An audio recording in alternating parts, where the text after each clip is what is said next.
Hello મિત્રો, કેમ છો બધા? મજામાં ને?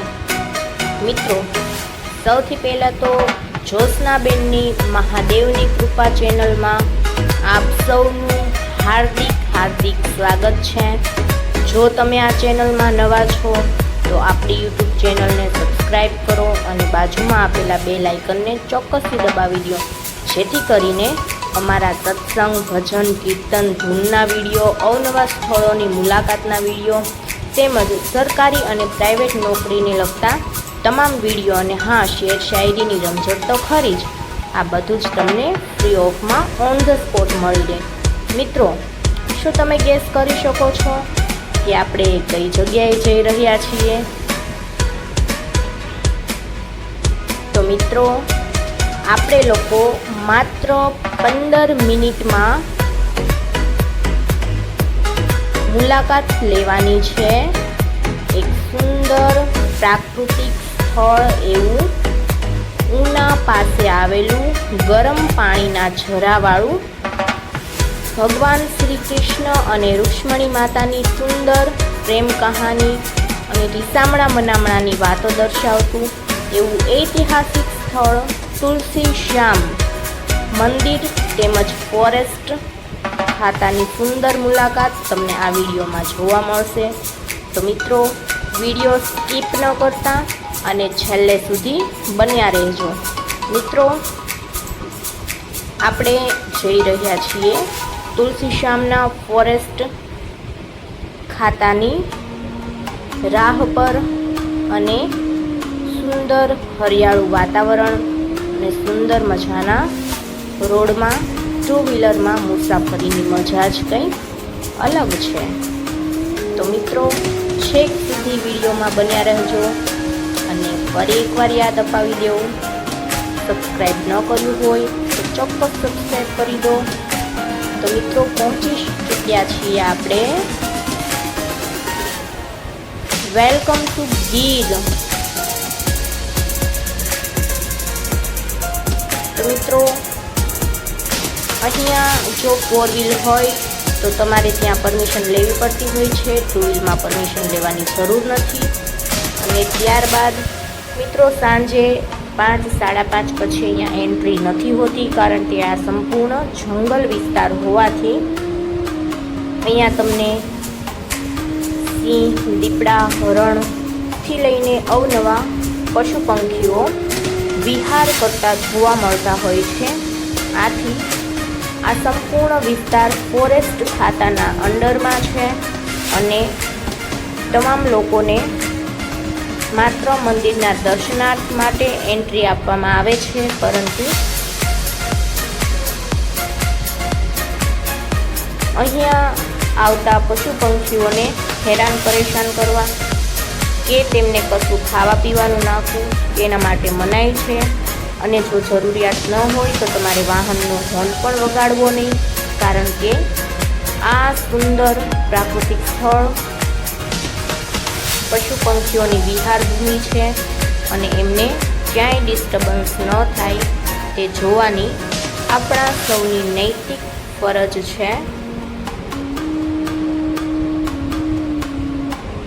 ખૂબ સુંદર મિત્રો, રળિયામણું વાતાવરણ અને લીલોતરી વચ્ચે મુસાફરી કરવાની મજા જ કંઈક અલગ છે। તો મિત્રો, આવી રીતે અમે આગળ વધતા જઈ રહ્યા હતા। મેઇન ગેટથી અંદર લગભગ મેઇન ગેટથી મિત્રો 1 થી 1.5 કિલોમીટર અંદર છે, જે સંપૂર્ણ જંગલ વિસ્તારની અંદરથી સુંદર મજાના રોડ મારફતે આપણે જવાનું છે અને આજુબાજુ પશુ પંખીઓના દર્શન કરતા જવાના છે અને કલરવ સાંભળવાનો છે।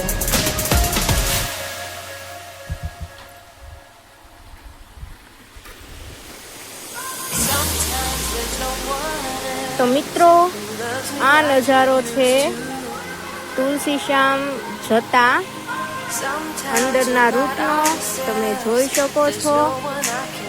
આટલી સુંદર હરિયાળી છે અને ખળખળ વહેતું પાણી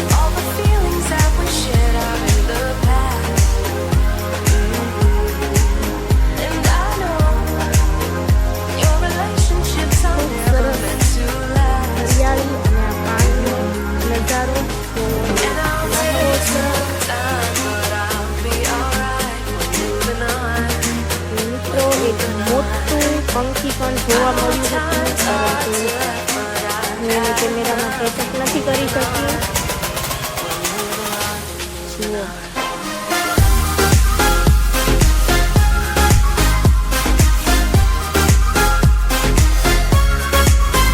જેમ જેમ મંદિરથી નજીક જઈએ એમ એમ વધુ ઘાટા સુંદર વૃક્ષો આહલાદક અનુભવ થાય છે અને ભગવાનના દર્શન કરવાની ઉત્સુકતા પણ ખૂબ વધતી જાય છે.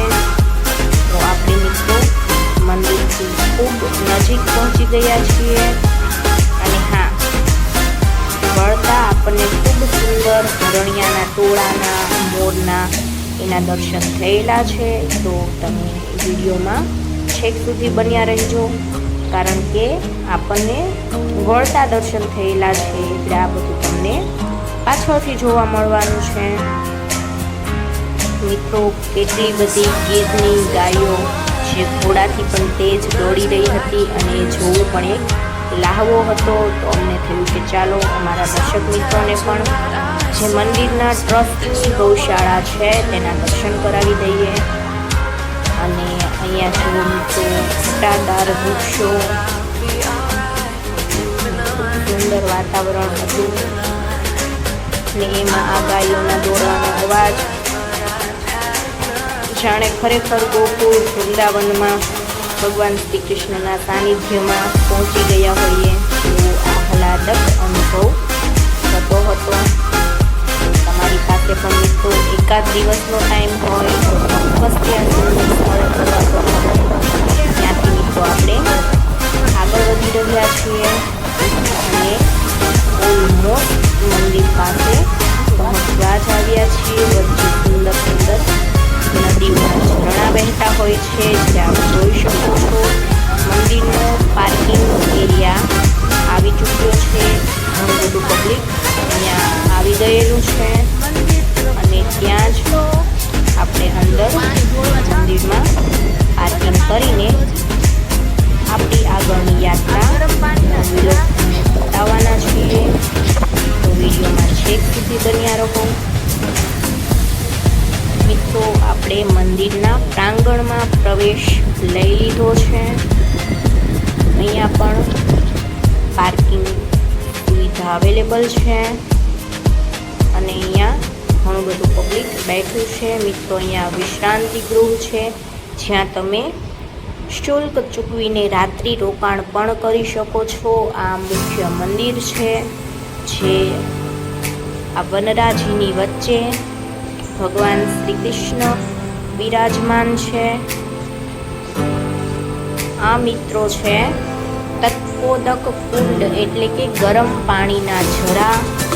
આ મિત્રો ભાઈઓનો નહાવાનો કુંડ છે, તેથી આપણે અંદર વિડીયો લઈ શકીએ તેમ નથી, પરંતુ બહેનોના નહાવાના કુંડમાં જો કોઈ બહેનો નહીં હોય તો હું તમને અંદરનો વ્યૂ ચોક્કસથી બતાવી દઈશ. આગળની સાઈડ બહેનોનો નહાવાનો કુંડ છે, જ્યાં આપણે અંદર પ્રવેશ કરતા ખ્યાલ પડી ગયો હતો કે અહીંયા કોઈ છે નહીં. આથી વિડીયો શૂટિંગ કરેલું છે, અધરવાઇઝ આપણે એનું વિડીયો શૂટિંગ ન કરતા. ખૂબ સુંદર કુંડ છે જેમાં સુરક્ષિત પગથિયાઓ છે અને કપડાં ટીંગાડવાની વ્યવસ્થા પણ છે અને પ્રાઇવેસી જળવાય એ માટે અન્ય કોઈ પ્રવેશ ન કરી શકે એવી સુંદર વ્યવસ્થા છે.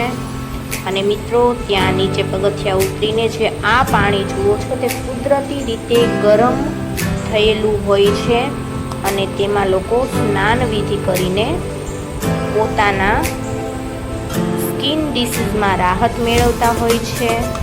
હવે મિત્રો, આપણે ઉપર ડુંગરા ઉપર ચડીએ છીએ જ્યાં રુક્ષ્મણીજી બિરાજમાન છે.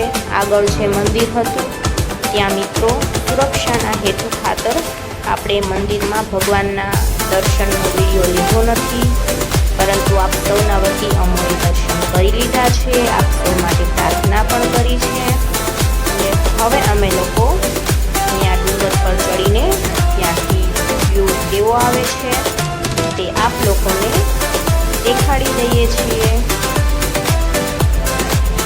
તો મિત્રો, ઝાઝો ઊંચો નથી, વધીને 20 મિનિટમાં તો બહુ ઇઝીલી ઉપર પહોંચી શકાય છે 2-3 પૂરા ખાઈને.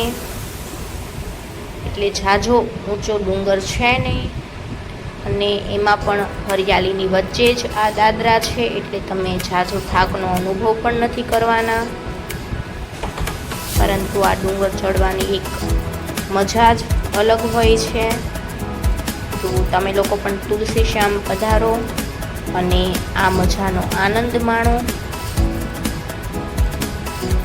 મિત્રો, આ વધુ ઉપરથી હું વ્યૂ આપને બતાવી રહી છું, આપ લોકો જોઈ શકો છો. મિત્રો, ડુંગર ઉપર ખૂબ સરસ આવા અવનવા ફૂલો, વૃક્ષો, વનસ્પતિઓ જોવા મળતી હોય છે, જે જોઈને આપણે તો મંત્રમુગ્ધ બની જતા હોઈએ છીએ. તો અમને થયું કે અમારા પ્રિય સબસ્ક્રાઈબર અને વ્યુઅર્સ મિત્રોને પણ બતાવી દઈએ.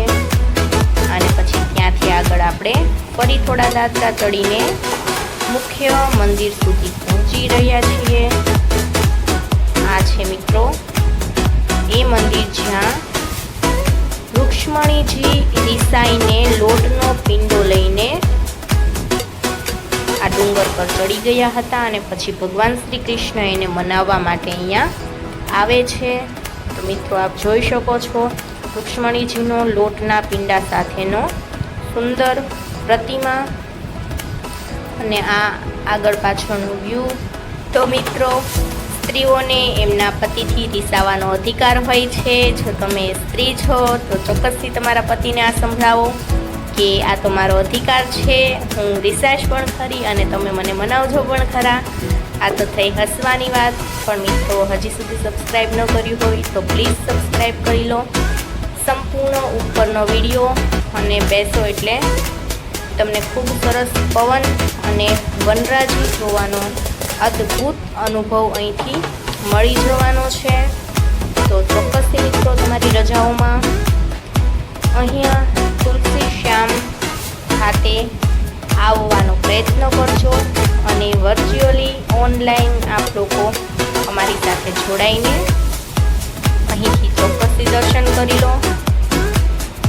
ચારે બાજુ મિત્રો ખૂબ ઊંચા ઊંચા ડુંગર અને બસ હરિયાળી જ હરિયાળી, કુદરતી સુંદર જંગલનું વાતાવરણ. તો મિત્રો, આ સુંદર વ્યૂઝ હું તમને ઉપરથી ડુંગર પરથી જ દર્શાવી રહી છું. અને હવે મિત્રો આપણે ધીમે ધીમે નીચે પ્રયાણ કરી રહ્યા છીએ. આમાં પીવાના પાણીની પણ પતરાવાળા આ મકાનમાં સુંદર સુવિધા છે. આથી તમે થાકી ગયા હોય તો ત્યાં જલપાન પણ કરી શકો છો. અને મિત્રો, હવે આપણે રિટર્ન થતાં આપણને રસ્તામાં આ સુંદર હરણિયા દેખાઈ ગયા છે, એટલે આપણે થોડો એવો એમનો વ્યૂઝ લઈ લીધો. પરંતુ એમને એક પણ રીતે ડિસ્ટર્બ ન થાય, એમને કશું ખાવા પીવાનું નાખવાનું નથી, અને આપણાથી જેટલા દૂર છે ત્યાં આપણે એમની નજીક પણ જવાનું નથી. તેનું ખાસ ધ્યાન રાખવાનું છે. આ તેમનો ઇલાકો છે, આપણે લોકો ત્યાંના મહેમાન છીએ. સુંદર મોર ઢેલના દર્શન થાય છે, પરંતુ આપણે એને ડિસ્ટર્બ કરવાના નથી, કારણ કે આ પશુ પંખીઓને ડિસ્ટર્બ કરવા એ કાયદેસર ફોરેસ્ટ હસ્તકનો ગુનો છે. આથી આપણે પણ આપણને રોડ પરથી દેખાણા તો નાની એવી ક્લિપ લીધી, પછી એ જતા રહ્યા તો આપણે કશું કર્યું નથી અને આપણા રસ્તે આગળ નીકળી ગયા છીએ. તો મિત્રો, દૂર દૂરથી આ હરણ જેવું કંઈક હરણ જ છે દેખાય છે, પરંતુ આપણે એના દૂરથી દર્શન કરવાના છે.